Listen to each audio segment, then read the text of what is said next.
দেরি হবে বলে ডাইরেক্ট চলে এসেছিলাম বিচে। তো আজকে আমাদের কীভাবে পুরী কেন এলাম তোমাদের সঙ্গে বললাম, যে গল্পটা বলবো। আমার যাত্রাটা পুরনো রকম, তো চলো বলতে থাকি। তো আমরা সত্যি বলতে দীঘা যাওয়ার প্ল্যান করেছিলাম, দুবার টিকিট কেটে হোটেল বুক করে ক্যান্সেল হয়ে গেল, যেতে পারলাম না। আর এদেরও সেম, এরা হচ্ছে যা একটা দাদা ভাইয়ের বন্ধুরা ওদের ফ্যামিলি ট্যুর করেছিল পুরীতে, 3-4 মাস আগে টিকিট কেটেছিল।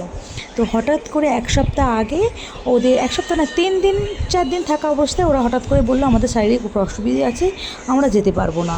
তো তারা ফ্যামিলির যে যারা যাবে না বলেছিল ওদের টিকিটটাও ক্যান্সেল করতে হলো। তো তোর দাদাভাইয়ের বন্ধু বললো, তো তোরা তো দীঘা যাওয়ার প্ল্যানিং করছিস, কিন্তু ক্যান্সেল হয়ে যাচ্ছে বারবার, তো চল তোদেরকে যাবি তো আমাদের সাথে তো তোমার দাদাভাই সত্যি বলে না, ভগবান যেটা চায় সেটাই হয়, আমরা যতই চাই না কেন।